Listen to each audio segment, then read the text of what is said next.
안녕하십니까. 저는 국어 임용시험에서 강의하는 최병혜라고 합니다. 어, 지금 이 강의는 원래 지금 우리 자료가 세 가지로 되어 있습니다. 그래서 첫 번째가 2026년 어떻게 준비할 것인가 하는 부분. 두 번째는 2025년 국어 기출문제 예상 채점과 풀이, 채점 기준 등에 해당되는 부분. 이게 52쪽부터 이어집니다. 두 번째 부분이 되고, 그 다음에 마지막으로 제가 2025년 기출문제, 적중문제 부분이 있습니다. 그래서 현재 제가 여기에서 강의를 하고 있는데 2번과 3번 강의는 이미 먼저 찍었습니다. 아마 여러분이 보시면 알 텐데 먼저 이렇게 했고 순서를 바꾸어서 지금 이제 1번 강의, 지난해 기출문제 풀이를 하고 또 지난해 적중문제 부분을 다루고 그리고 나서 2026년 어떻게 준비할 것인가 하는 강의가 이어지고 있습니다. 그래서 여러분이 그 순서를 참고를 하시면 좋겠습니다. 그래서 2026년 전체에 대해서 설명하기 전에 제가 하는 부분에 대해서 저라는 사람에 대해서 잠깐 소개를 하면 그 아래 보면 그 부분이 있습니다. 여기 다음 앞에 부분에 보면 제가 매년 해서 이렇게 답안을 올리고 있습니다. 여기도 보면 2025년 국어 기출문제 예상 채점 기준 및 예상 답안 이렇게 해서 제가 2025년에 해당되는 부분이 있고 그 다음에 이 부분이 보면 또 2024년 부분에서 했는 부분이 있습니다. 이게 539번에 보면 2024년에 올렸는 부분이 있고 그리고 뒤로 넘어가면 2023년 여기 보면 2023년 또 뒤로 넘어가면 2022년 이렇게 해서 제가 제시했는 부분이 답안이 이렇게 항상 제일 먼저 제시가 되어 있습니다. 그래서 2022년의 경우에도 그 글에서 보면 427번 부분이 2022년 부분이고 여기 보면 있죠. 제가 그래서 앞서 말씀드렸듯이 거의 이 강의를 하면서 우리 시험에서 답안이 제시되지 않기 때문에 제가 거의 매번 가장 먼저 이렇게 답안을 제시해 왔다 하는 것을 말씀을 드립니다. 그래서 이 답안을 제시하는 게 어떻게 보면 쉬운 부분이지만 가장 먼저 제시한다라고 하는 부분이 그게 쉽지가 않습니다. 그래서 그 내용이 어떤 때로는 그 부분이 문제나 관점이 잘못 읽을 수도 있고 또 그 부분에서 답이라든지 이런 부분이 오답이라든지 이런 부분이 될 수도 있기 때문에 그 제 답이 100% 정확한 답이라고 말하지는 않습니다.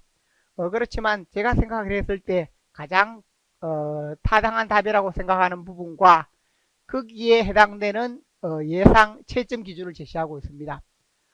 그래서 제가 늘 이렇게 하는 이유는 앞에서도 말씀드렸지만 이 부분이 어떤 부분에서 보자면 제가 교사 임용 강의를 하는 사람으로서 하나의 의무라고 생각하기 때문에 매년 이렇게 하고 있습니다.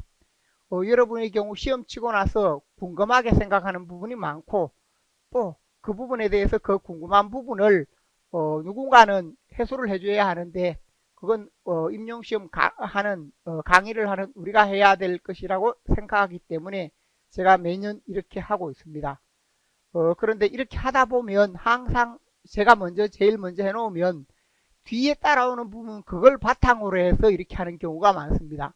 그래서 나중에 보면 거기에 좀 살을 덧붙인다든지 뼈를 조금 더 이렇게 덧붙인다든지 이렇게 해서 하는 경우가 많다 보니까 매년 그런 부분들을 보면 좀 억울하다는 생각이 들기도 합니다. 그래도 여러분들을 위해서 그렇게 하는 부분이고 또 한편 두 번째는 제가 항상 일주일 안에 2, 3일 시험 치고 빠르면 하루 이틀 늦으면 2, 3일 안에 이렇게 매번 해왔는데 그 부분은 복수 답안이 되는 부분도 있어서 늘 여러분들이 시험 치고 나서 나는 이런 답을 썼는데 해서 그 복수 답안에 해당되는 것도 한번 올려보라는 그런 의도에서 매번 이렇게 하고 있다 라고 말씀을 드렸습니다. 그래서 제가 늘 가장 먼저 이렇게 하고 있다라고 말씀을 드리고, 그래서 이 답안을 맨 먼저 올린다는 것은 그만큼 또 한편으로 보면 제가 이 강의하는 부분에 대해서 아니면 그 내용에 대해서 자신감이 있기 때문에 그렇기도 합니다. 그래서 그런 점을 저를 소개할 때 저는 항상 지금까지 제가 강의하면서 매년 그 답을 가장 먼저 올려왔다 하는 부분을 말씀을 드립니다. 그 다음에 두 번째는 제가 과거에 역시 마찬가지인데 이 부분이 있습니다. 이 부분은 뭐냐 하면 이 참사랑 게시판, 지금은 이제 보니까 북소년 카페가 더 활성화된 것 같던데, 참사랑 게시판에 제가 이때 여러분들을 위해서 제가 그 당시에 국회 청원을 넣었습니다. 어떤 청원이냐 하면 교사 임용시험 답안과 채점 기준을 공개해달라 라는 청원이었습니다. 물론 그 청원이 통과되었으면 좋겠지만 통과되지가 않았습니다. 그래서 약 한 6, 7천 명 정도 이렇게 동참을 했고 다른 분들이 동참이 적어서 통과되지는 않았습니다. 그래서 저는 이 시험을 강의하면서도 가장 뭐냐 하면 문제가 되고 있는 부분, 이 시험에서 여러분들이 좀 억울하다고 생각하는 부분이 뭔가, 시험 문제에서 보면 채점 기준과 답이 공개되지 않는다는 점입니다.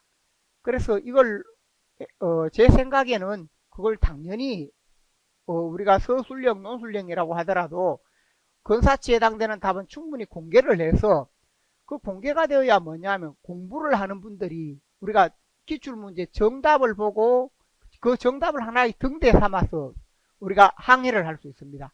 임용시험 강의로 항의를 할 수 있는 임용시험 공부하는 부분으로 등대를 보고 그래서 나아갈 수 있는데, 현재 제시되고 있는 부분을 보면 시험은 공개를 하지만 그 답안과 채점 기준을 공개하지 않으니까, 우리가 예를 들면 내가 어떤 부분에 몇 점이다 라고 하더라도 그 문제가 맞았는지 틀렸는지 확인할 길이 없습니다. 그러다 보니까 이게 가장 문제가 되고, 매해 가장 정확한 부분으로 답과 채점 기준이 공개가 된다면 훨씬 여러분이 공부를 하기가 쉬울 겁니다. 그런데 그걸 공개하지 않기 때문에 그래서 많은 문제가 된다. 그래서 제가 이때 좀 여러분들을 대신해서 이렇게 청원을 올렸습니다. 이런 부분을 공개해 달라고. 그래서 청원을 올렸던 그 부분에 해당되는 글입니다. 그래서 이 부분은 제가 이 강의를 하면서 나름대로 사명감과 그 다음에 의무감을 갖고 있고, 또 한편으로 보면 그 청원이라든지 이런 부분 여러분의 이익에 맞는 입장에서 써서 이렇게 강의를 해왔다 하는 점을 말씀드리기 위한 겁니다. 그래서 그 부분은 참고를 하시면 좋겠습니다.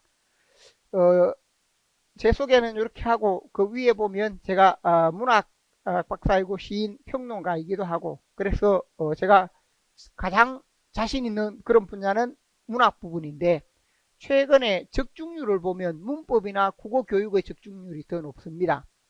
물론 그 적중률을 우리가 앞서 그 적중했다라고 하는 부분을 문제 유형으로 한다면 문학의 경우에도 거의 제 문제 유형과 유사합니다.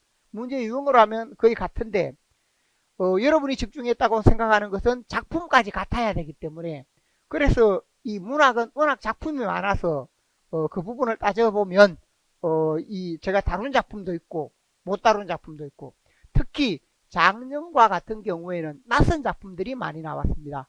그러다 보니까 문제 유형은 유사하게 했는데 다루지 않은 부분들이 있었습니다. 그러나 문법의 경우나 국어 교육의 경우에는 훨씬 더 그 범위가 좁다 보니까 적중했거나 강조했던 이런 부분이 아주 많이 나왔다 하는 것을 뒷부분에 자료에서 확인을 해볼 수 있습니다. 그래서 그런 점은 참고를 하시면 좋겠습니다. 자, 자료 부분에서 보면 2025년 기출시험 영역별 문제 유형 이렇게 해서 문제가 전체 기입형 서술형 우리가 잘 알듯이 기입형이 A형의 4문제인데 국어교육학의 1문제, 국어학의 2문제, 국문학의 1문제 이렇게 제시가 되었고 그 다음에 기입형은 B형 부분에서 보면 국어교육학과 문학에서 하나 그래서 기입형은 전체 문제가 6문제인데 국어교육학 두 문제, 국어학 2문제, 문학 2문제 이렇게 배열이 되어 있다라는 것을 알 수 있습니다. 그 다음에 서술형 문제 각각 이렇게 해서 국어교육학과 국어학과 국문학 이렇게 해서 점수 배점이 제시가 되어 있습니다. 그래서 A형 40점, B형 40점 이렇게 이어지고 있는데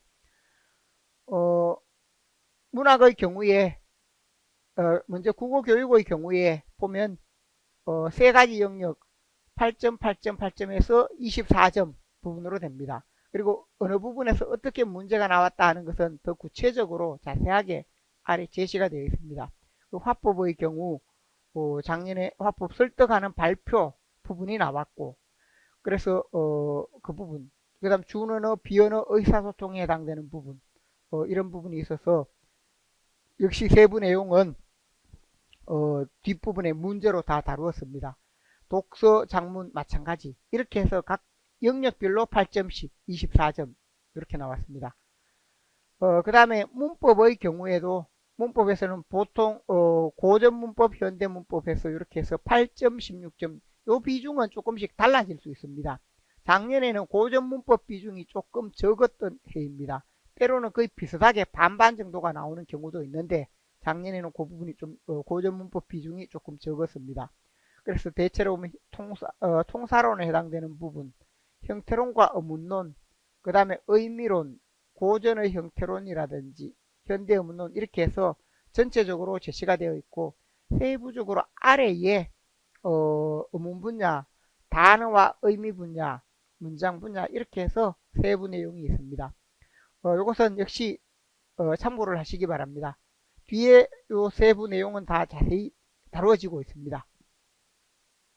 문학의 경우 마찬가지인데 문학은 고전시가 고전산문, 현대시, 현대산문 해서 다 같이 8점 4가지 부분으로 되어 있는데 문학의 경우 현대시, 현대소설, 고전시가 고전산문 이렇게 되어 있습니다. 각각 제시가 되어 있는데 문학 부분에서는 우리가 주의를 해야 하는 부분이 현대시다라고 해서 현대시만 다루면 되는 것이 아니라 우리가 작품만 다루면 되는 것이 아니라 시의 바탕이 되는 이론 또 소설이라고 했을 때 소설의 바탕이 되는 이론 등을 먼저 다뤄야 합니다. 시나 소설에서 시의 바탕, 소설의 바탕이 되는 이론 등을 먼저 다룰 필요가 있다.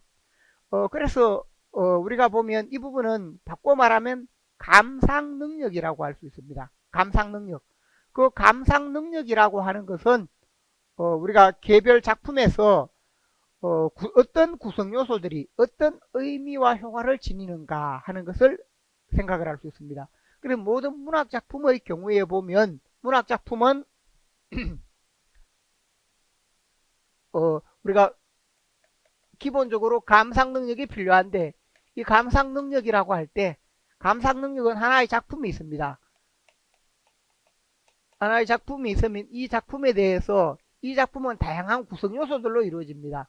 그래서 구성 요소를 큰 개별하면 크게 나누면 우리가 내용의 요소, 내용 요소, 형식 요소, 표현 요소 이렇게 나눌 수 있고 좀 더 내용 요소라고 했을 때 내용 요소 속에서도 우리가 더 세부적으로 하면 시적 화자와 화자의 상황, 시적 화자라든지 그 다음에 화자 및 화자의 상황에 해당되는 부분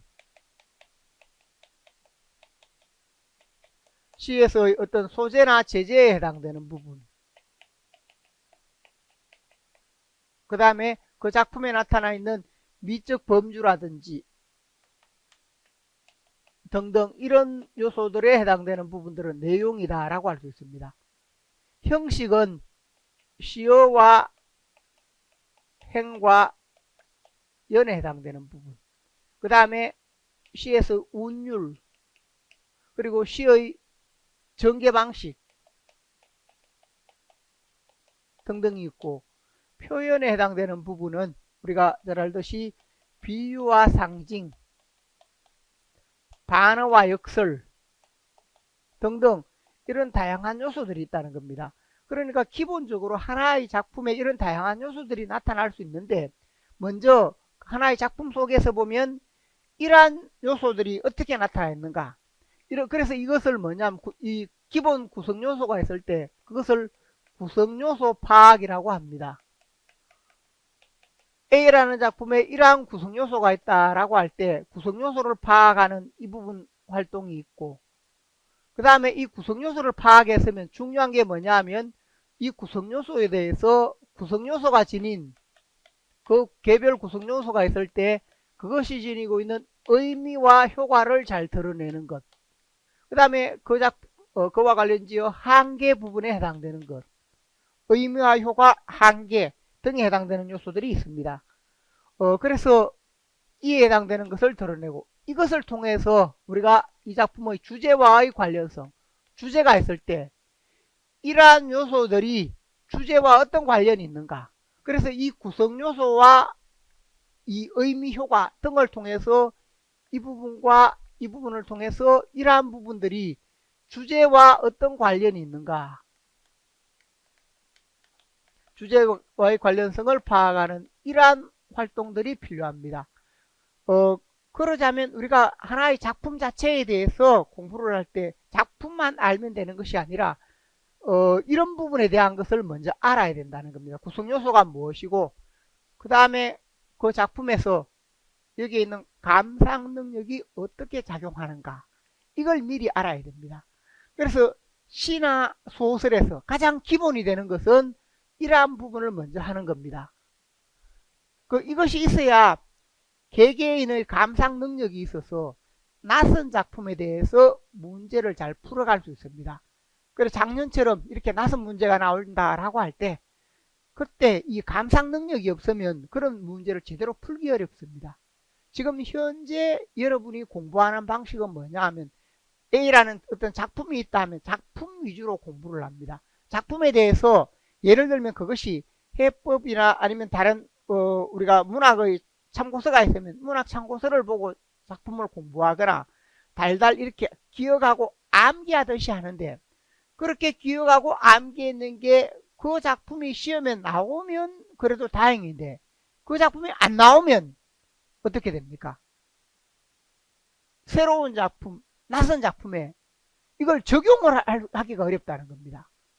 그래서 어느 순간부터 최근에는 뭐냐 하면 이런 스스로 교사가 어떤 새로운 작품을 보고 감상 능력으로 내 스스로 힘으로 이렇게 파악할 수 있는 그런 방식으로 공부를 하는 게 아니라 달달 외워서 어떤 문학 작품이든지 머릿속에 암기하고 기억해서 그 부분으로 답을 쓰려고 하는 부분이 많습니다.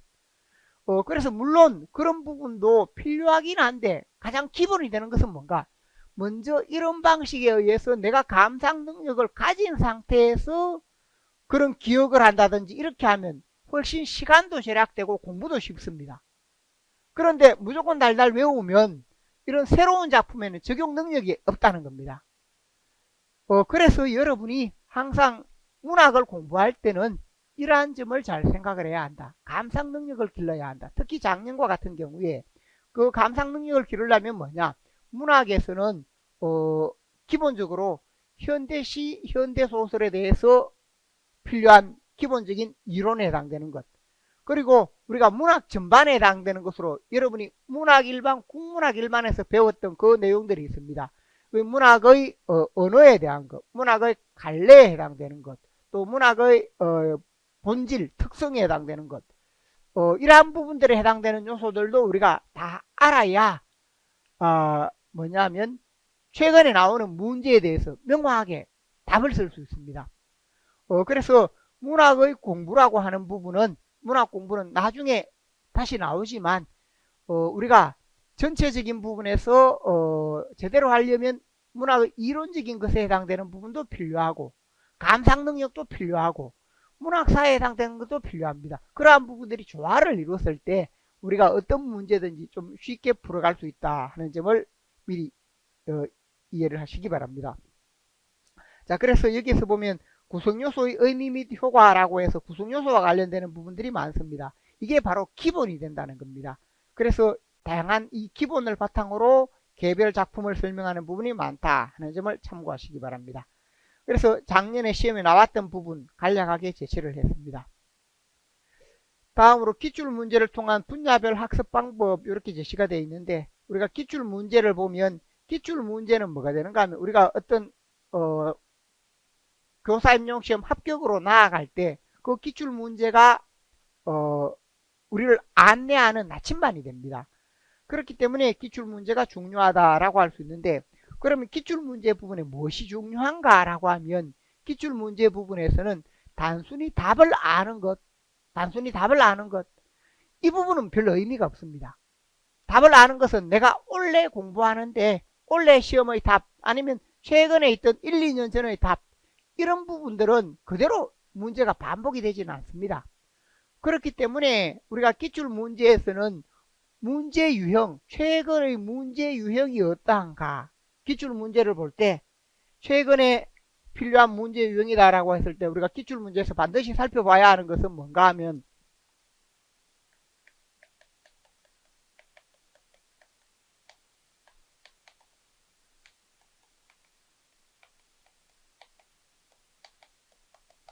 첫 번째는 문제 유형입니다. 문학이나 문법, 국어교육 어떤 문제 유형으로 나오고 있는가. 그래서 그 문제 부분을 보고서 최근에 이렇게 보면 해마다 조금씩은 문제가 다릅니다. 예를 들면 2024년과 2025년도 다릅니다. 그래서 예를 들어서 2024년의 경우와 2025년을 대비해 보면 2024년은 문학 문제가 쉬웠습니다. 문학 문제가 쉬웠다. 왜 쉬웠는가 하면 여기에서는 자료 제시가 많다는 겁니다. 자료 제시가 많았고 2025년은 작품도 낯설고 낯선 작품이면서도 이 자료 제시되는 자료가 적었다, 없거나 아니면 적었다 라고 할 수 있습니다. 그러다 보니까 우리가 문제가 이 부분이 훨씬 더 어렵게 느껴집니다. 그래서 2025년이 어렵다라고 할 수 있는데 우리 자료 부분을 잠깐 보시기 바랍니다. 제가 이 부분 비교를 위해서 제시를 해놨는데 현재 부분에서 보면 자료가 있는데 2024년 문제, 2025년 문제 23쪽에 보면 23쪽에 2024년 문제의 예가 있습니다. 6번 해서 현대소설 여기 ABC 이렇게 제시가 되어 있고, 이 작품도 작품 자체는 낯선 작품입니다. 낯선 작품인데 문제에 뭐가 제시되어 있는가 하면 가가 있고 나처럼 이렇게 24쪽 체이노의 1970년대 소설엔 나르시시즘이나 동일시 개념으로 분석 가능한 인물이 등장한다. 자기애가 강한 사람이 현실의 벽에 부딪혀 욕망을 충족하지 못하면 자아는 손상된다. 이렇게 해서 나르시즘이나 동일시 개념으로 분석 가능하다. 이게 뭐냐면 해설에 해당되는 내용이 이미 제시가 되어 있습니다. 해설이나 자료를 바탕으로 작품 속을 찾아가면 된다는 겁니다. 뒤에 있는 것도 마찬가지입니다. 이렇게 해서 이에 따라 자신에게 손상을 입힌 타자를 굴복시킴으로써 우월성을 확인받고자 한다. 바로 여기에 그 털보에 관한 인식이 설명으로 이미 제시가 되어 있다는 겁니다. 그러면 우리가 이 길을 따라서 여기에 제시되어 있는 부분을 따라서 답을 쓰면 이제 반성적 자아가 발현된다라고 했을 때 이런 내용을 찾아내면 되는 겁니다. 그러니까 이 문제가 지문은 어려운데 크게 어렵지 않습니다. 그런데 2025년 문제를 보면 앞에서 제시되어 있는 부분 2025년에 20쪽에 보십시오. 20쪽 왼쪽 부분에 거기에 보면 뭐가 있는가? 20쪽 왼쪽에 선우위의 불꽃이 있습니다. 선우위 불꽃이 18, 19, 20쪽에 쭉 이어지고 있는데 거기에서 여기는 설명이 없습니다. A의 서사적 기능을 사건 전개상 B와의 관계 측면에서 서술하고 B의 서사적 기능을 인물의 성격 변화 측면에서 C를 참고하여 서술할 것. 또 A에 함축된 인물의 내면의식이 명시적으로 부각된 부분을 찾아 쓰고 기억관념을 활용하여 이 작품의 주제의식을 서술할 것. 이렇게 제시가 되어 있어서 여기에 제시되는 부분에서 이런 부분을 따로 제시하지 않았습니다.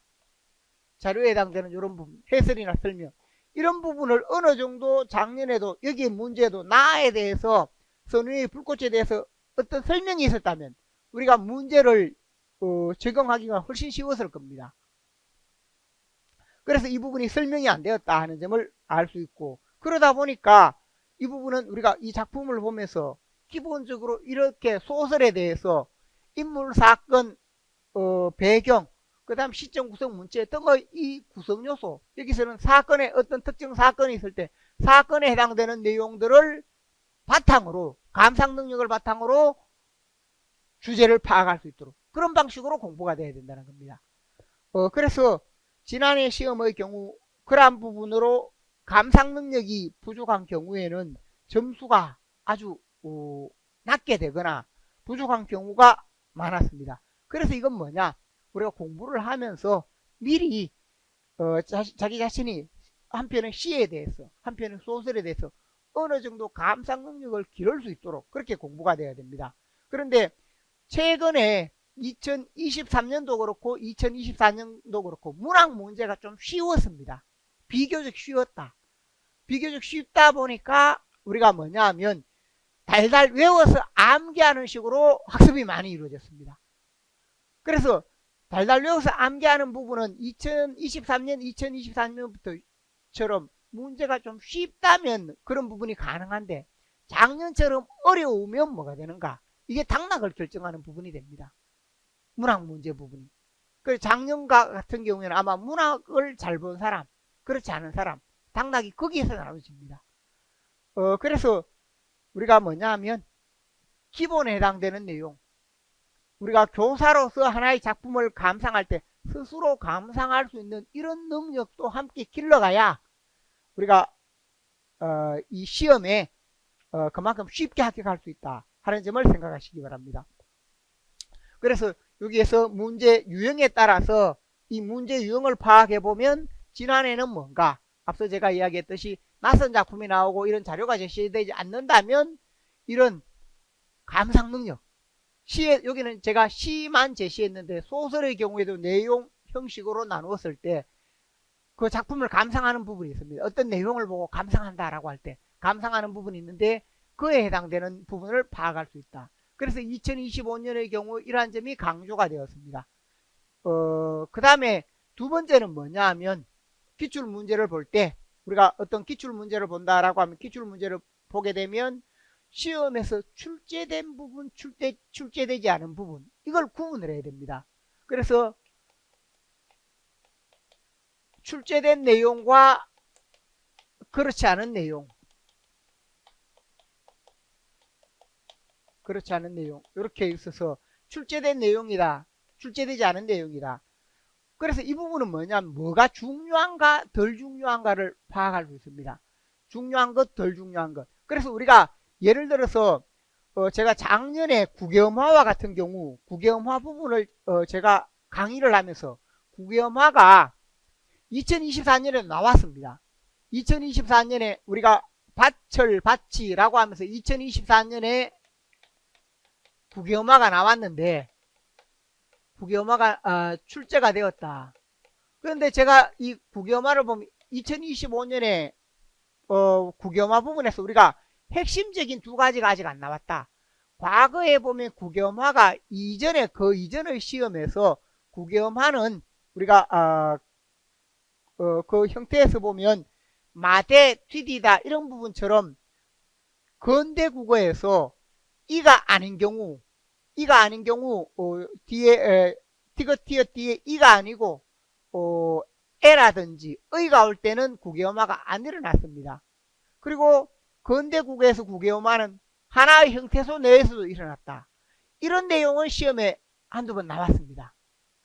그 다음에 지난해 시험에서 밭이라고 해서 그런 부분과 관련지어 밭이 그 기본형에 해당되는 부분과 그 다음에 국유화가 일어나는 조건, 이 부분이 나왔습니다. 그런데 제가 이 국유화에서 아직 안 나왔다라고 하면서 2025년 생각해야 한다라고 했는 게 뭐냐? 제가 강의를 하면서 계속 강조했는 게 첫 번째는 우리가 국유화가 우리 시험에서 가장 많이 나왔습니다. 중요하다는 겁니다. 중요한 내용은 작년에 나와도 또 나올 수 있습니다. 그래서 제가 강조했는 게 음성적, 어문적 변화로 나타나는 것, 국유화 이 부분에 해당되는 것. 그래서 우리가 음성적 국유화, 어문적 국유화라고 해서 우리가 음성적 국유화다라고 할 때 시옷, 상시옷, 니은, 리얼 등의 예가 있습니다. 시옷, 상시옷, 니은, 리얼 뒤에 이나 반모음 이가 오면 시옷이나 상시옷, 니은, 리얼 뒤에 이나 반모음 이가 오게 될 때 이 부분의 경우에서 각각 발음이 달라진다는 겁니다. 그래서 이 부분의 경우에 시옷, 상시옷 뒤에 오게 되면 이렇게 길게 이어지는 형태로, 원래는 S로 소리 나는데 이 부분이 긴 이런 형태로 이렇게 바뀌게 됩니다. 니은의 경우 N의 형태인데 이렇게 달리어 있는 N이고, 리얼의 경우에도 이런 발음 기호로 나타나게 됩니다. 이것은 뭐냐? 다 국여음입니다. 그래서 이런 부분에 해당되는 것을 제가 이것이 또 나올 수 있다 라고 이야기했고, 또 두 번째 이야기했던 게 뭐냐 하면 중세에서는 국여음화가 안 일어났다. 국여음화가 일어나지 않았는데 근대에 와서 국여음화가 일어난다. 그 원인이 뭐냐? 그런 원인. 그래서 이 부분이 뭐냐 하면 중세 국어 부분에서는 띠것이나 티엇이 둘 다 치조음이었는데 근대 오면서 뭐가 된다고 했습니까? 근대 오면서 지어 치엇이 국여음이 되었다. 그러면서 발음의 편의성, 발음이 쉬워지기 때문에 중세에는 띠것, 티엇, 띠것이나 티엇, 지어 치엇이 거의 같은 위치에서 이게 치조, 여기에서 보면 띠것, 티엇의 경우 설음이고 설음이나 치음이 거의 같은 위치에서 소리가 났다는 겁니다. 같은 위치에서 소리 나는데 이나 반모음이가 오더라도 이렇게 되는 것이 둘 다가 발음이 어려웠습니다. 그런데 이 부분의 경우 지어 치엇이 이 부분에 해당되니까 지어 치엇이 경국여음으로 옮겨지니까 뒤에 이나 반모음 이가 오게 되면 치조음에서 경국여음이 되면 이 경국여음과 이 경국여음이 합쳐져서 좀 더 쉽게 발음이 이어질 수 있습니다. 그래서 국여음화가 일어나게 되었다. 그래서 제가 이 두 가지를 또 나올 수 있다라고 하면서 이야기했는데 이 중에 2번에 해당되는 부분을 바탕으로 작년에 시험이 나왔습니다. 그래서 우리가 출제된 내용 부분에서 출제된 내용 중에 이제 지난해 나왔던 그 부분이 똑같이 반복되지 않습니다. 그렇지만 그렇지 않은 내용 중에서 뭐가 있는가? 출제된 내용과 그렇지 않은 부분 중에서 아직 출제가 안 됐다라고 할 때 출제가 안 된 부분에서 중요한 부분, 또 다시 출제 가능한 부분, 다시 출제가 가능한 부분, 이런 부분들을 우리가 잘 분석하고 파악을 해야 됩니다. 그래야 우리가 시험에 대응을 할 때 이 부분에서 어느 부분이 중요하구나, 어느 부분은 중요한데 예를 들면 수박 거달기식으로 넘어간 부분은 그 이듬해라도 또 핵심에 해당되는 것을 바탕으로 언제든지 문제를 낼 수 있습니다.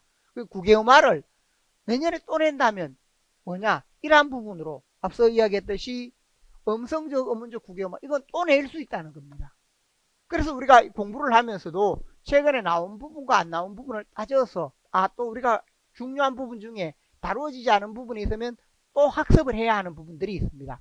그래서 출제된 내용과 그렇지 않은 내용을 잘 구분을 해서 어떤 부분이 중요하고 어떤 부분은 출제되었으니까 조금 소홀해도 되지만 그 중에서도 출제되지 않은 부분은 다시 한번 우리가 세부 내용을 이해를 하고 또 출제될 것에 대해서 대비를 해야 한다라고 할 수 있습니다. 그래서 기출문제 부분에서 이 점이 있다 하는 점을 생각을 하시고, 그래서 이런 부분을 고려할 때 바로 뭐냐면 이 부분이 기출문제에서 문제 유형과 출제된 내용 부분, 이런 부분 등을 고려할 수 있고, 그 다음에 보통 우리가 이제 작성 방법으로 제시되는 부분이 있습니다. 작성 방법으로 제시되는 부분이 있는데 이 작성 방법 부분에서 해마다 그 문제가 조금씩 달라지기도 합니다. 이 작성 방법은 바꿔 말하면 우리가 조건, 과거에는 조건이라고 했습니다. 작성 방법은 조건인데 우리 시험이 서술형이면서 엄밀히 말하면 이 서술형인데 여기 뭐냐, 서술형에서 정확하게 하면 응답을 제한하는 서술형, 응답 제한 논술형 혹은 서술형이라고 하는데 응답을 제한하는 이 부분이 뭔가? 작성 방법입니다. 작성 방법이다. 그래서 이 부분은 응답을 제한하는 부분이 있기 때문에 우리가 그 문제를 잘 알고 잘 이해하고 잘 풀어가려면 이 응답 부분, 바꿔 말하면 작성 방법 부분을 잘 파악해야 됩니다. 그 작성 방법 부분이 뭐가 되는가 하면 세부 내용으로 어떻게 짜여져 있는가. 그래서 이 작성 방법을 잘 읽어보고 답을 해야 됩니다. 그래서 이런 부분에 익숙해질 수 있도록 지난해는 어떤 부분이 특징인가 라고 하면 지난해의 경우에 보면 문학과 같은 경우에는 이 작성 방법에 따라 우리가 답을 쓸 때 헷갈리거나 어려운 경우도 있고 아니면 그 부분이 명료한 경우도 있습니다. 문제가 명료하면 우리가 답을 쓰기가 그만큼 쉬운데 문제가 명료하지 않다, 문제가 조금 이렇게 비꼬아져 있다라고 해서 그런 부분들이 있다는 겁니다. 그렇기 때문에 이 작성 방법을 잘 보면서 내가 이 길에 따라서 어떤 길을 따라가야 정확한 답을 제시할 수 있는가, 정확한 답을 제시할 수 있는가. 이것은 뭐가 관련되어 있는가? 문제 파악. 기본적으로 이것은 우리가 문제를 파악하는 것과 답안 쓰기 하는 것과 밀접한 연관이 있습니다. 문제 파악과 답안 쓰기 등과 연관이 있다 하는 점을 생각을 할 수 있습니다. 그래서 기출 문제를 보면서 이런 부분들이 중요하다. 우리 자료에 보면 제가 그 부분에 제시해 놓은 부분이 있습니다. 앞쪽에 보면 항상 맨 앞쪽에 기출 문제를 통한 접근 방법이다 라고 해서 그 문제를 분석해 놓은 부분이 있죠. 7페이지에 보면 기본적으로 국어 교육 분야 다뤄야 할 내용이 뭔가, 이렇게 해서 어떤 부분이 출제된 분야 및 문제 파악, 주목할 내용 및 의 한계, 그 다음에 문제 해결에 필요한 요소 및 앞으로의 출제 예상, 이렇게 제시가 되어 있습니다. 그럼 이런 부분에 대해서 뒷부분에 보면 간단하게 10쪽에 우리가 어떤 부분이다 라고 했을 때 세부 내용에서 보면 문제 해결에 필요한 요소 및 앞으로의 출제 예상이라고 해서 10쪽에 그 세 번째 있습니다. 나온 부분에서 화법 설득에서 청자의 지적 수준에 따른 설득 전략이다 하는 부분, 청자 수준에 따른 설득 전략, 청자의 수준에 따른 내용은 깊이 다뤄졌다. 원래 여기에 청자의 수준에 따른 부분이 깊이 다뤄졌기 때문에 이제 다시 이 내용으로 출제될 가능성은 낮다. 양면적 메시지 전략도 2024, 2025년 겹쳐 사용되었다. 그래서 이런 부분은 출제 가능성이 조금 낮은 편이다 라고 해서 이런 부분들의 경우에 조금 우리가 보면 가장 기본적인 내용 아니면 2025년에 나왔던 수준만 공부해도 그게 문제가 없다라고 할 수 있습니다. 그래서 우리가 어떤 문제를 보면 이런 부분을 파악을 해서 어느 부분에서 나왔고 내가 그 부분 학습은 어느 정도 돼 있는가, 그 다음에 문제 해결에 필요한 요소는 무엇이고 앞으로 우리가 어떻게 대응해야 하는가 하는 내용이 제시가 되어 있습니다. 그래서 이 부분은 뒤에 보면 문법은 문법대로 마찬가지입니다. 문법 문제에 적용되는 부분이 있고 그래서 또 이 부분의 경우에 2024년에 나왔던 부분 등도 다 제시가 되어 있습니다. 그래서 세부 내용이 있는데 제가 16쪽에 보면 16쪽에 요건 2024년 15번 문제 부분 뒤에 제가 이 부분을 적어 놨는 겁니다. 그 부분을 잘 보면 이걸 원래 바꾸거나 안 했고 작년 자료 가진 분도 있을 겁니다. 그러니까 여기에 뭐라고 했는가 하면 그때 2024년에 국어영화가 나왔을 때 제가 앞서 말씀드렸죠. 2024년 나왔을 때 2025년의 경우에 어떻게 하라라고 해서 의문 변동은 해마다 출제되는 부분이고 국어영화 경우에도 고전과 현대의 연관성, 국염화의 종류 등에 대한 문제가 다시 출제될 수 있다. 고전과 현대 연관성이 뭐냐 하면 앞서 말씀드렸듯이 중세에서 근대로 오면서 이렇게 왜 국염화가 일어나는가 안 일어나는가. 그 다음 국염화의 종류는 음성적, 어문적 이런 부분입니다. 그래 이런 부분이 나올 수 있다라고 해서 제가 이걸 계속해서 문제로 만들었고 또 이 부분을 다루었던 내용이 작년에도 적중이 되기도 했습니다. 그래서 이러한 점을 참고할 수 있고 이것은 문학이나 문법이나 국어교육이나 다 마찬가지입니다. 다 마찬가지로 이런 부분 문제 유형이나 출제된 내용이나 작성 방법 이런 부분들을 우리가 생각을 할 수 있습니다. 자, 그래서 기출문제 부분을 보면 그냥 내가 이 기출문제를 보고 답을 안다. 이건 가장 하급으로 공부하는 겁니다. 그러니까 이 부분이 이런 부분을 고려하기 때문에 기출문제가 뭐냐. 우리가 합격으로 가는 방향차가 된다. 합격으로 가는 나침반이 된다. 그 나침반을 제대로 구하려면 이런 부분을 하라는 겁니다. 단순히 답을 잘 아는 것은 가장 기본이 되는 것이고 그 부분을 통해 이걸 반드시 해야 우리가 합격하는데 도움이 됩니다. 자, 그래서 그 점을 생각을 하시면 좋겠습니다.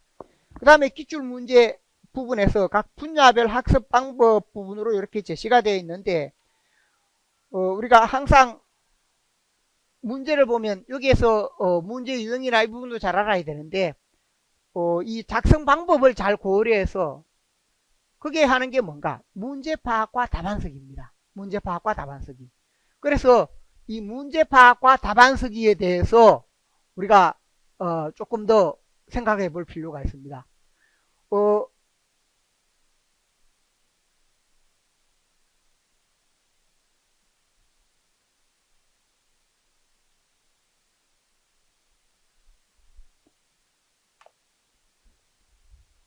시험에서 우리가 기출문제 부분을 보게 되면 기본적으로 문제 파악과 답안 쓰기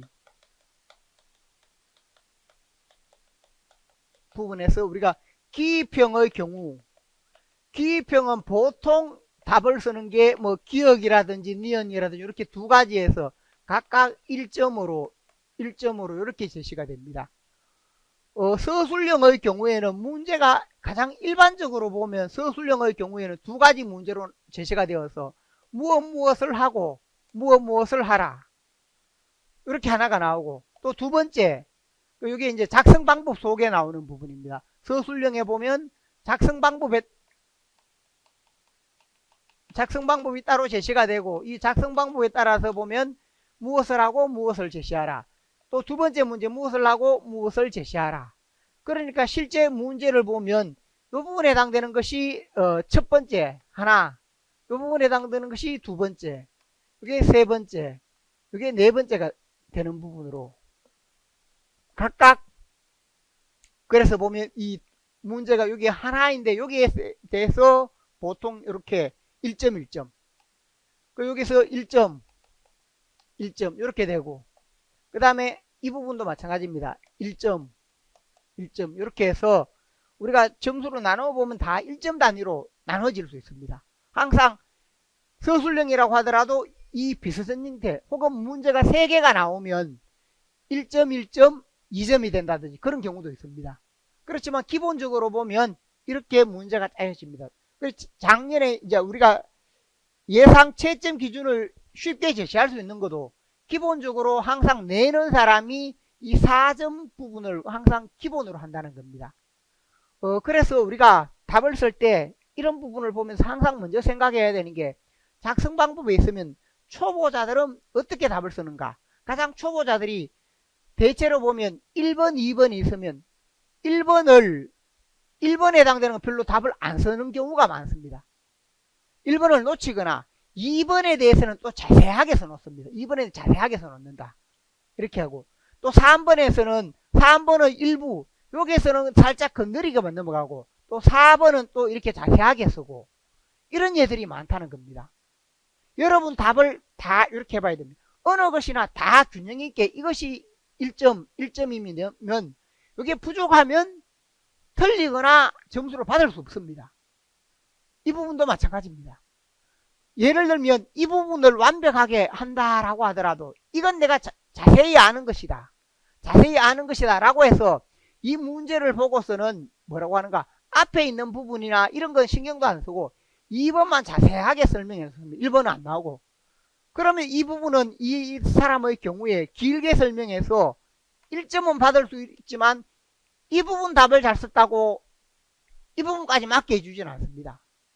그러니까 여기는 뭐냐, 이 부분에 해당되는 것도 최소한이면서 핵심, 이에 해당되는 것도 최소한이면서 핵심, 이걸 다뤄야 되는데 이 부분이 잘 안 갖춰진다는 겁니다. 그래서 답을 쓰면서 이걸 빠뜨린다, 아니면 아는 것만 길게 쓴다, 이렇게 됩니다. 그렇기 때문에 우리가 항상 문제가 나와 있을 때 각각 1점이다.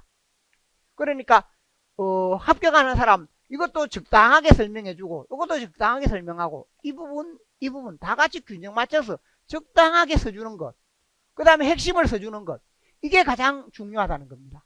내가 아는 것이나 이렇게 쓰는 것이 아니고 이걸 써야 되고, 그 다음에 항상 이 작성 방법에서 편견에 빠지지 않도록 우리가 이 작성 방법을 고려하면서 내가 아는 내용이라고 해서 무조건 막 답을 적는 게 아니라 다시 한번 여기 나온 것을 자세히 밑줄을 그어서 내가 공부한 내용과 일치하는 내용인가, 내가 공부한 내용과 일치하는 내용, 이걸 다시 한번 자세히 봐야 됩니다.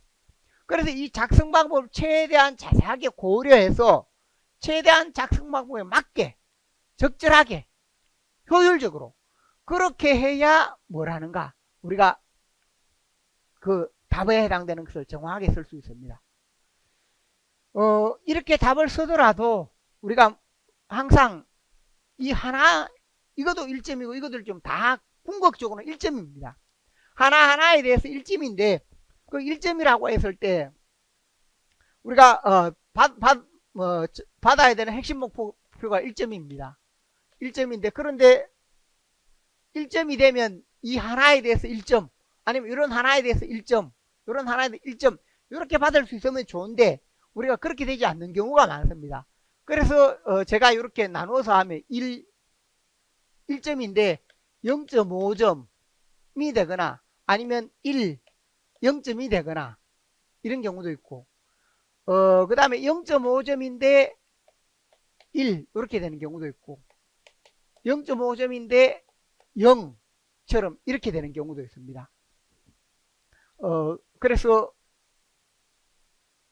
이러한 부분으로 나눌 수 있고, 그 다음에 또 0점, 점수는 없는데 0점에 1, 0점에 0.5 이런 부분으로 이렇게 제시되는 경우도 있고, 전체가 다 몰라서 완전히 틀린 경우도 있습니다. 이 부분은 억울하진 않습니다. 왜? 내가 몰랐으니까. 공부를 안 했거나 새로운 내용이거나 모르는 내용이다. 근데 이런 부분은 억울하지 않은데 가장 억울한 경우가 뭐냐 하면 이런 경우들입니다. 이 부분이나 아니면 이런 부분들. 이런 경우는 뭐냐 하면 알면서도 답을 잘못 적은 겁니다. 예를 들면 이런 부분에서 가와 나 부분을 바꿔서 적거나, 아니면 이 부분에서 공부는 제대로 했는데 알고 있더라도 그 부분에서 헷갈려서 잘못 적거나 이렇게 되는 것. 그래서 이런 경우들이 가장 억울한 경우입니다. 공부는 제대로 했는데 답안 쓰기가 안 된 경우입니다. 그래서 이렇게 되지 않도록 해야 됩니다. 그 다음에 이런 경우에도 앞에서 보면 0.5점을 받거나 이런 건 우리 실제 시험에 0.5점이 없습니다. 세 사람이 채점하기 때문에 1점이 되거나 이 하나에 대해서 0.67이 되거나 0.33이 되거나 이렇게 될 겁니다. 그래서 한 문제에 대해서 나올 수 있는 것은 한 사람은 맞게 하고 두 사람은 틀리겠다. 세 사람이 채점을 합니다. 그럼 0.33이 됩니다. 두 사람은 맞게 하고 한 사람은 틀리겠다. 0.67이 됩니다. 세 사람 다 맞다. 그러면 1점이 됩니다. 그러니까 우리가 어떤 사람에게든지 우리가 채점하는 사람에게 그 부분에서 1점을 이렇게 완전하게 이런 부분이 붙는 것이 없이, 이런 부분이 덧붙는 것이 없이 완전하게 하기 위해서 노력해야 된다는 겁니다. 제가 이렇게 해놓은 것은 우리 시험에서 원래는 0.33, 0.67 이렇게 제시가 되는데 이 0.5점 단위가 왜 필요한가 하면 그래도 0.5점을 해놓으면 1점 단위의 한계는 물론 0.67, 0.33보다는 덜 정확하겠지만 0.5점 단위가 필요한 이유는 세 사람이 채점하기 때문에 그래서 0.5점 정도로 이렇게 할 수 있다는 겁니다. 이렇게 하면 이 부분에서 우리가 1점 단위로 돼서 이건 1점을 받았지만 0.5점이 될 수도 있고 0점이 될 수 있습니다. 1점을 주기는 했는데 간당간당하다는 겁니다. 이런 경우가 나중에 뭐가 되는가? 아래 점수 이렇게 나옵니다. 그러니까 이런 부분이 되지 않도록 해야 한다 하는 점. 여기서 0.5점을 받았는데 운이 좋으면 또 점수를 조금 더 받을 수도 있고 0.5점의 경우에도 0점이 될 수도 있습니다. 그래서 우리가 이 모든 부분 마찬가지입니다. 나누어 놓으면 다 채점 기준에서는 다 1점, 1점, 1점, 1점입니다. 이 1점 하나하나가 보태져서 80점이 됩니다. 그러니까 이런 부분에서 이게 80가지에 대해서 우리가 80점이라고 할 때 80가지에 다 이런 부분으로 따져서 나눠 볼 수 있다는 겁니다. 그래서 우리가 답을 쓸 때 이 부분에 맞도록 이런 부분을 고려해서 이 부분에 맞도록 될 수 있으면 이런 부분이 없애면서 이런 부분을 없애고 다 이렇게 1점으로 명화하게 되도록 이렇게 하는 게 가장 중요하다 하는 점을 생각하시기 바랍니다. 그래서 세부적으로 보면 10쪽에 그게 국어교육 답안 첨삭의 이런 예가 있습니다. 제가 했는 부분은 1점, 1점, 1점, 1점 오른쪽에 이렇게 제시가 되어 있습니다. 그리고 김 교사가 제시한 것은 조건 2이다. 청중의 태도 변화성이 가장 낮다. 그리고 이런 부분 다 명확하게 해서 1점, 1점은 다 됩니다. 이게 문제 자체는 이게 쉬운 문제였습니다. 그 다음에 두 번째 답안의 경우에도 1점, 1점 핵심에 해당되는 것 제가 밑줄 그어놨습니다. 이런 부분들은 다 맞게 제시가 된 그런 예로 볼 수 있습니다. 이건 국어 교육 분야였고 문법 부분 마찬가지입니다. 문법의 경우에 국어음화와 관련되는 부분이 있었는데 거기에 보면 세부 내용 속에 제가 제시했는데 14쪽입니다. 국어음화 부분의 핵심 내용은 15세기 국어에서 이렇게 지어선 치조음이어서 지읒 모음 연세와 지읒 이계 이중 모음 연세가 대립하여 나타났다 하는 점. 대립하여 나타났다. 그래서 이 부분이 앞서도 말씀드렸는데 중세 국어 부분에서 보면 지읒 부분 뒤에 지읒 뒤에 온다라고 할 때 현대 부분과 달리 지읒의 경우 지읒 뒤에 어가 오거나 아니면 지읒 뒤에 이 어가 오거나 이런 부분이 다 이게 대립이 되었다는 겁니다. 그 다음에 지읒 뒤에 아가 오는 경우 장어로 됐을 때 여기 장어로 할 때 이 부분의 경우 아가 오는 경우 그 다음에 여기 아가 오는 경우 자 이렇게 되는 부분인데 그리고 이것은 요 부분은 자 이렇게 되는데 이 부분이 우리가 국어음화가 일어난다고 할 때 이 부분이 중세에서는 치조음이었습니다. 치조음 뒤에 그 뒤에 이제 아가 오는 이런 예나 아니면 이분이 치조음이었고 이가 뭡니까? 이 이는 중세 국어에서 보면 이 부분이 경국의 위치입니다. 이 부분이 경국의 치조 뒤에 경국에가 오는 이런 부분은 우리가 발음상 크게 어렵지 않아서 이렇게 이어졌는데 이게 현대에 오면 이게 뭐가 된다는 겁니까? 현대에 오면 이 부분 자 이런 부분이 이 부분이 어가 되면 여기에 보면 이게 경국의 음이 되어 있습니다. 경국의 뒤에 경국에가 또다 보니까 동시에 그 소리를 내야 됩니다. 같은 위치에서. 그러다 보니까 이 부분의 경우에는 발음이 오히려 불편하다는 겁니다. 그래서 이 부분에서 이가 탈락하게 된다라고 할 수 있습니다. 같은 부분의 소리가 나기 때문에 중세에서는 이게 치조 뒤에 경국에가 오니까 자연스러웠는데 경국에가 되니까 이 부분의 경우 이가 탈락하게 되는 부분. 그래서 우리가 현대국어에서는 이런 부분의 경우 발음을 하면 저로, 자로 이렇게 발음을 합니다. 그래서 그것을 설명하는 부분이 해당되는데 중세에는 이것이 대립되어 나타났다 하는 의미입니다.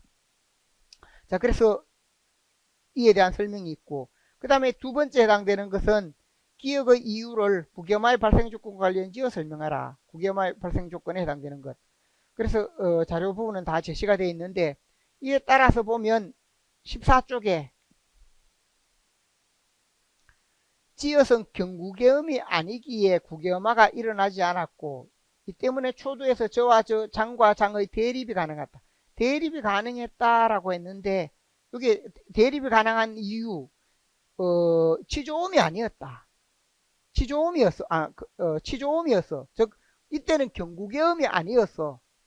치조음이어서 지음모음 연세와 즉 이계 이중모음 연세가 대립되어 나타날 수 있었다 하는 것. 방금 설명했던 이 부분입니다. 그래서 치조음이었기 때문에 이 부분에서 치조와 경구계가 오더라도 만나더라도 발음이 되었는데 현대는 경구계의 위치이다 보니까 이 두 가지가 함께 오면 한 소리가 탈락하는 형태로 나타납니다.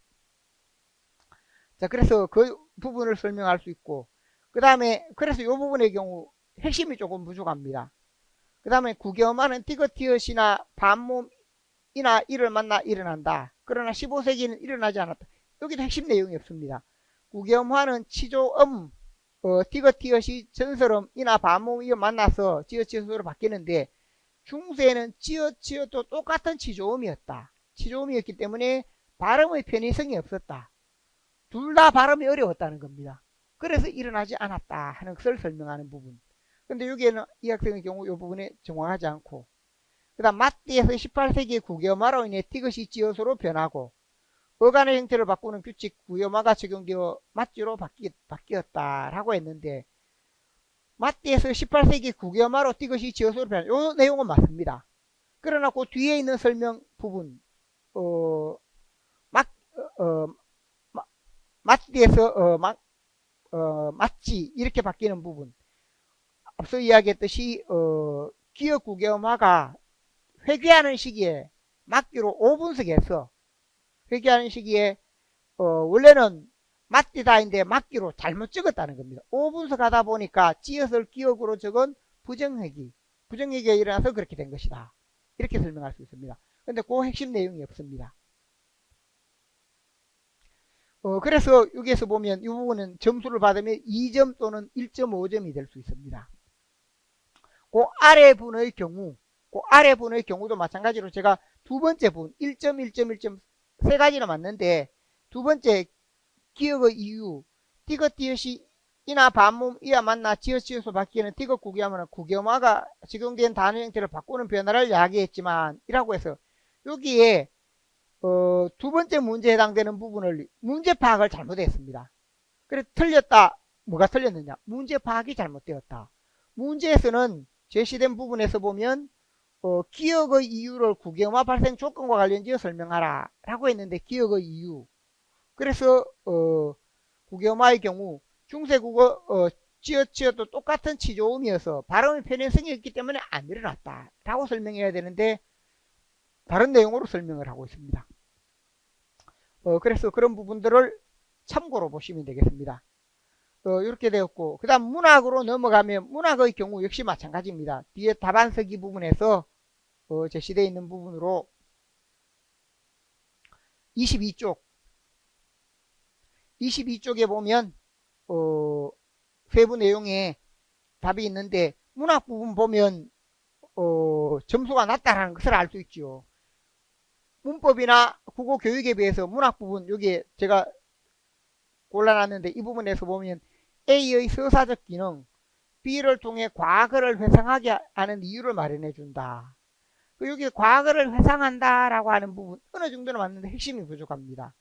그 다음 B에서 화자는 도망자의 삶이었으며 이를 통해 더 이상 도피하지 않겠다는 결심이다. 그 다음 A는 깨뜨려지는 자기 껍질이다 라고 해서 이 부분 또 기억의 의미, 니은의 의미 이걸 또 제대로 설명하지 못했습니다. 이 학생은 여기에서 잘 받으면 1점 그렇지 않으면 0.5점이 되는 부분입니다. 두 번째 분의 경우에 앞에 분 서사적기는 충동을 처음 느끼게 된 상황이다. 충동을 느낀다. 핵심 의미는 여전히 부족합니다.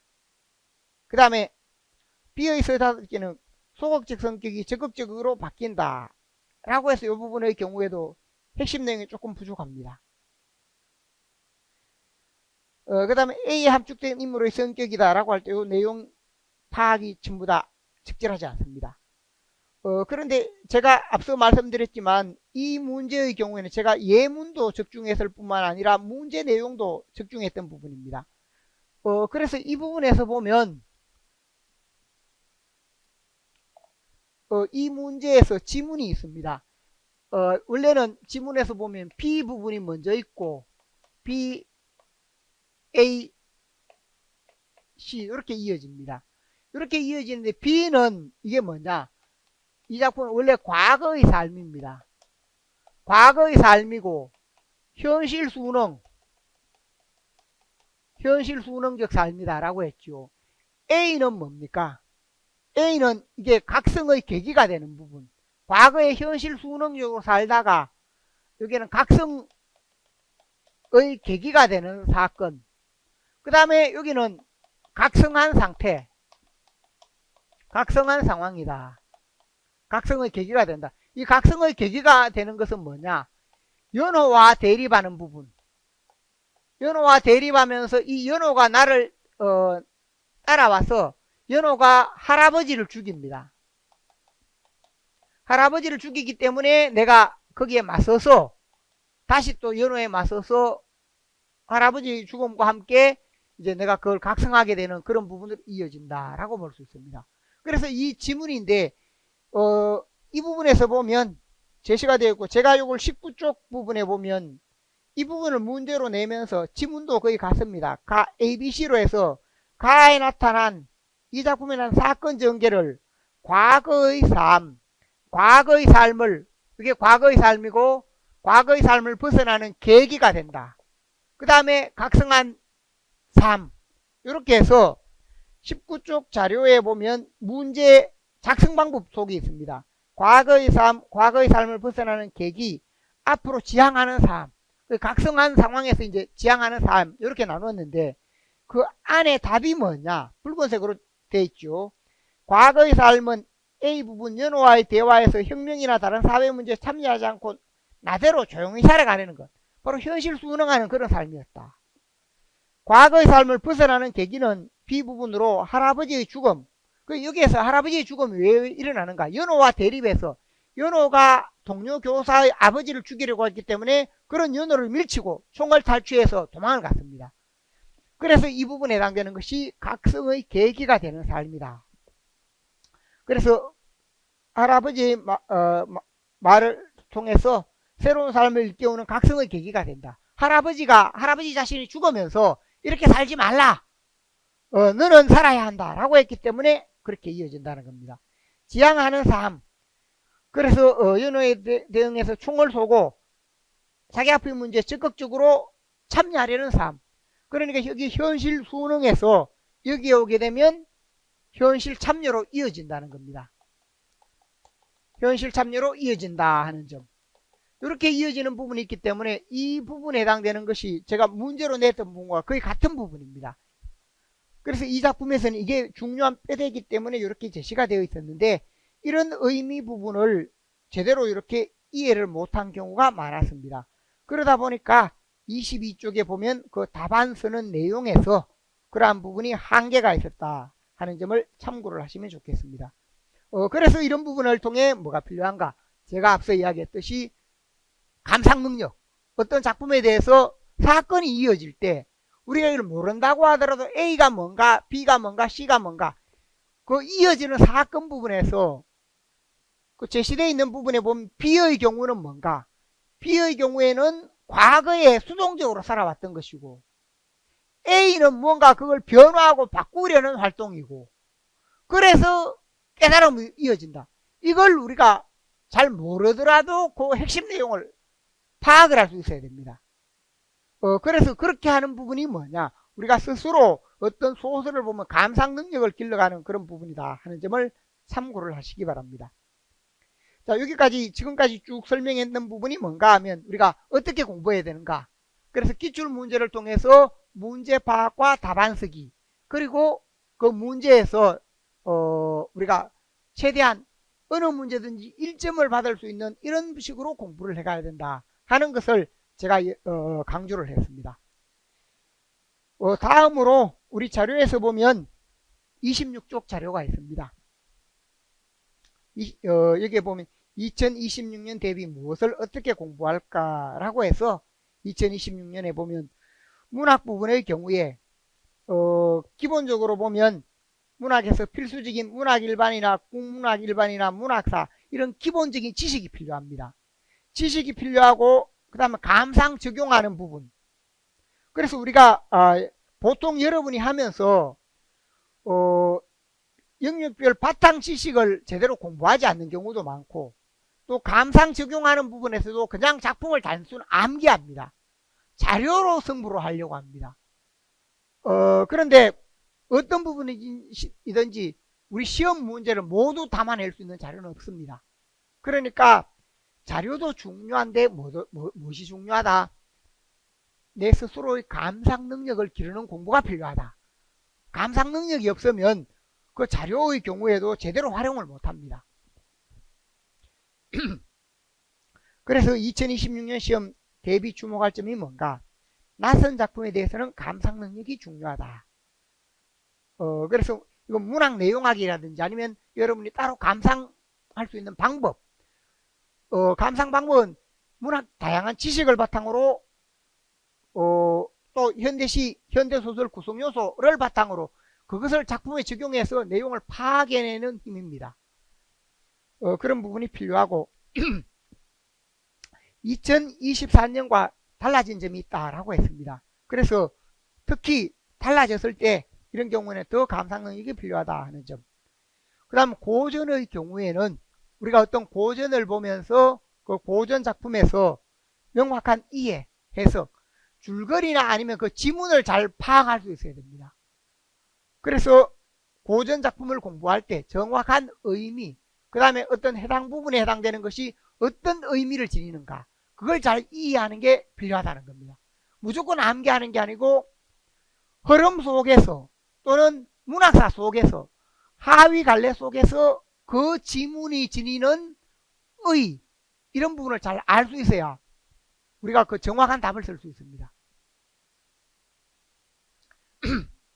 문법의 경우에는 고전 문법과 현대 문법의 관련성을 평가하여 이해하는 문제, 국영화가 바로 그런 문제였습니다. 지지난해도 그런 문제들이 많이 나왔다 하는 점. 그 다음 영역별 개념, 이론을 자료를 통해 명확하게 적용하고 설명하는 이런 부분이 필요하다 하는 점을 이해하시기 바랍니다. 제가 앞서 말씀드렸는데 문학의 경우 작년 새로운 문제가 많았고 유형은 비슷했지만 구체적인 작품과 연관되는 부분, 구체적인 작품을 다룬 부분은 조금 연관성이 적었습니다. 문제 유형은 거의 유사했습니다. 그런데 문법이나 국어 교육의 경우에는 뒤에 보면 적중되어 있는 부분이 유사한 내용이나 아니면 비슷한 내용이 훨씬 더 많습니다. 그래서 그것은 문법이나 국어 교육은 그만큼 그 범위는 문학보다 훨씬 좁기 때문입니다. 그 다음 국어 교육은 개론서의 이론 및 용어를 이해하는 부분, 그러니까 이 개론서에 해당되는 부분들을 정리한 부분이 있습니다. 최근에 보면 2023년에 2022년 교육과정이 개정되면서 2023년에 다양한 책들이 다시 개정이 되었습니다. 그 내용을 바탕으로 우리가 학습을 하고 공부를 할 필요가 있다 하는 점. 그 다음에 화법 독서 작문도 자료를 보면서 우리가 자료를 읽어가는 능력들이 필요합니다. 최근 문제들이 항상 이 자료를 보고 자료를 읽어가는 능력이 필요한데 이러한 부분에서 다양한 훈련이 필요하다 하는 점. 그래서 제가 강의하는 부분이 이러한 방식을 바탕으로 강의를 한다 하는 점을 참고를 하시기 바랍니다. 그래서 이러한 내용에서 문학, 문법, 국어교육에서 이런 부분이 중요합니다. 그 다음에 다음 페이지에 합격을 위해 꼭 필요한 학습 방법. 그래서 첫 번째는 영역별로 핵심 내용이 뭐다. 출제 가능성 있는 것. 기출문제나 최근 기출문제를 분석해서 출제 가능성이 있는 문학이나 문법, 언어자료 등등 이런 부분들을 파악하고 또 시험에 적용할 수 있도록 해야 하고, 그 다음에 각 영역의 출제 범위와 문제 유형을 잘 알고 또 실제 임용 시험에서 각 영역을 만점을 받을 수 있도록 이렇게 노력하는 부분이 필요하다 하는 점을 참고로 하시기 바랍니다. 그 다음에 있는 부분이 28쪽에 보면 특히 중요하다. 제가 계속 강조했는 것이 뭐냐? 이 부분에서 문제 파악과 답안 쓰기. 작성 방법을 잘 고려해서 문제 파악과 답안 쓰기. 이게 중요합니다. 그래서 제 강의 속에서는 보면 항상 1, 2월에 어떤 시험을 간단하게 매번 시험을 보게 하고 그걸 제가 첨삭을 합니다. 첨삭을 하면서 문제 파악과 답안 쓰기 잘 할 수 있도록 하고 7, 8월에도 마찬가지입니다. 모의시험 형태로 해서 7, 8월에도 문제 파악과 답안 쓰기를 합니다. 이 부분은 매번 이렇게 해가야 됩니다. 우리가 공부를 한다라고 하면 보통 내용만 공부하려고 합니다. 그 문학, 문법, 국어교육 이것만 공부하는데 오랫동안 공부했는 분 중에서도 점수가 안 나오는 분은 뭐가 안 되는가? 문제 파악과 답안 쓰기가 안 됩니다. 이게 안 되면 높은 점수가 나올 수 없습니다. 근데 공부를 조금 덜 해도 이게 잘 되는 사람 오히려 합격합니다. 그러니까 이 부분이 문제 파악과 답안 쓰기 이 부분이 당락을 결정합니다. 반드시 이게 관심을 가져야 됩니다. 내가 문제를 제대로 파악해서 답안을 제대로 쓰고 있는가? 여러분이 이런 부분에 대해 제대로 평가를 받아보지 않았습니다. 내가 답을 썼을 때 그 답이 잘 됐는가? 적절하게 됐는가? 이 평가를 안 받으니까 답안 쓰기에서 잘못된 습관 아니면 핵심을 놓치는 답안 이런 부분으로 계속해서 이어지고 있다는 겁니다. 이게 고쳐지고 이게 바뀌어야 뭐가 된다? 합격을 합니다. 그래서 반드시 이 점을 생각을 하시기 바랍니다. 29쪽에 쭉 설명해 놓은 부분이 바로 그런 내용이어서 이것은 참고로 하시면 되겠고, 그 다음에 33쪽에 있는 것은 제가 이 답안 첨삭에 있는 부분으로 2025년 부분은 제가 앞에서 설명했습니다. 2024년에도 거기에 보면 각각 답에 대해서 어떤 부분이 정확한 답이 되는가, 1점을 받는 답과 그렇지 못한 답이 다양하게 제시가 되어 있습니다. 이건 여러분이 자세히 읽어봐야 됩니다. 읽어보고 어떤 부분의 답이 문제가 있구나, 어떤 부분이 핵심이 부족하구나, 어떻게 써야 하는구나, 이걸 함께 공부를 해야 됩니다. 이거 공부하는데 시간이 걸립니다. 이게 잘 갖추어져 있는 사람도 있는데 이게 잘 안 갖추어져 있으면 문제에서 묻는 것과 완전히 엉뚱한 답을 씁니다. 엉뚱한 답을 쓰면 제대로 합격할 수가 없습니다. 그래서 그 점을 잘 생각해서 여기 보면 국어 교육에 해당되는 부분, 문법에 해당되는 부분, 각각 문학에 해당되는 부분, 각각 잘 쓴 답과 그렇지 못한 답을 쭉 제시를 해놨습니다. 다음으로 40페이지에 보면 제 강의에 대해서 수강생을 평가해놓은 자료가 있습니다. 40쪽에 제 강의는 이 부분이 장점이다 라고 할 때 그 학생이 이건 잘 파악을 했습니다. 그래서 요건 여러분이 제 강의를 혹시 듣게 되면 이런 부분은 되게 장점이 있구나 하는 것을 생각을 하시면 되겠습니다. 그래서 그 부분을 보시고 그 다음에 뒤로 넘어가서 45쪽 그 45쪽은 뭐냐 하면 이 학생의 경우에 좀 2013년 합격생인데 2014년에 다시 서울에 합격한 그런 학생입니다. 10년 정도가 지났는데 이 학생이 그 당시에 뭐냐 하면 답안 쓰기에 문제점을 지니고 있었습니다. 이 학생은 공부는 아주 많이 했습니다. 처음에 이렇게 해놓으면 답을 아주 길게 쓰면서 내용도 많았습니다. 답을 길게 쓰고 내용도 많았는데 처음에 보면 항상 10점 만점에 2점을 받았습니다. 2점을 받다가 이렇게 해서 가장 낮은 등급이다. 왜 그런가 하면 필요 없는 내용을 많이 쓰는 겁니다. 정작 핵심은 뭔지를 모릅니다. 이렇게 2점을 받다가 그 다음에 점차 그게 개선되니까 나아지는 겁니다. 나아졌고 그래서 제가 이제 2, 3번 문제 파악 부족이라든 전보다 더 발전했다 이렇게 처음에 이 학생이 그 뭐냐면 4년 5년 공부를 했는데 내가 왜 안 되는지 모르겠다. 근데 딱 보니까 알겠더라고요. 뭐냐, 이게 안 되는 겁니다. 그래서 처음에는 그 습관을 그대로 지니고 있으니까 그랬는데 나중에 이렇게 고쳐지고 고쳐져서 그 뒤에는 이렇게 됐습니다.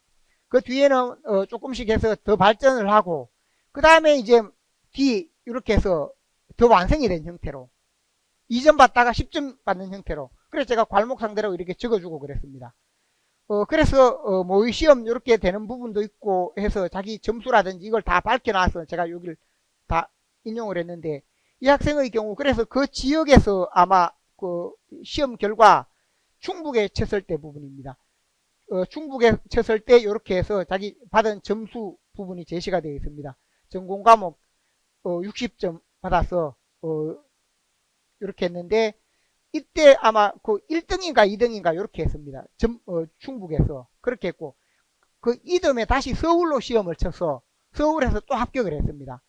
그러니까 이 부분만 딱 고쳐지니까 이 학생은 바로 뭐냐, 한 해 만에 그게 되는 겁니다. 근데 이 부분을 안 고쳤으면 아마 지금도 하고 있을 겁니다. 그래, 그 정도로 이 부분이 중요하다. 자기 자신은 잘 모릅니다. 그래서 이게 문제 파악 답안쓰기 첨삭 부분을 통해서 제대로 어떤 출제 있는 사람이 출제자가 이 부분 이런 의도로 이렇게 따져서 하나하나 첨삭을 통해서 고쳐질 수 있습니다. 그래서 반드시 공부를 해보고 이렇게 해서 잘 안 되는 분, 저한테는 이게 선전이 잘 안 되다 보니 처음 오는 분보다 이런 분이 많이 옵니다. 이런 분이 와서 이렇게 해서 합격을 하는 경우가 많습니다. 그래서 이걸 잘 고쳐갈 수 있도록 그렇게 되면 좋겠습니다. 그래서 저 부분에 해당되는 것이나 강의 관련 이렇게 해서 해놓은 부분들이 있습니다. 이것은 참고로 하시면 되겠습니다. 그 뒤에 부분에 제시되어 있는 부분으로 앞서 말씀드렸듯이 52쪽의 내용 그리고 69쪽의 내용은 제가 이미 뒤 시간에 다 설명을 해놨습니다. 그래서 제가 이 강의를 듣고 그 뒤에 부분을 찾아 들어도 되고, 아니면 문제 부분이나 적중 부분 이런 게 문제풀이가 궁금한 분은 바로 그 뒤에 이미 올려져 있는 그 강의를 참고를 하면 되겠습니다. 자, 2026년 이제 새로 여러분들이 이제 준비를 하게 되는데 제 강의를 선택하든 안 하든 이런 부분보다 제가 계속 강조했는 것은 뭐냐, 감상문학의 경우는 감상 능력에 해당되는 부분이 중요하고, 그 다음에 문제 파악과 답안 쓰기 이 부분이 그만큼 중요하다 하는 점을 강조하면서 제 강의 안내하는 부분 마무리하겠습니다. 제 강의는 이제 1월 달에는 수요일 목요일 이렇게 해서 수요일 부분은 강의 부분이 문학 부분, 그리고 답안 작성 특강, 그 다음에 목요일은 문법 부분, 이렇게 해서 강의가 이어지니까 그러한 부분들을 참고로 하시면 좋겠습니다. 자, 오늘 이렇게 있는 부분을 바탕으로 하고 그 강의를 마무리하도록 하겠습니다. 예, 감사합니다.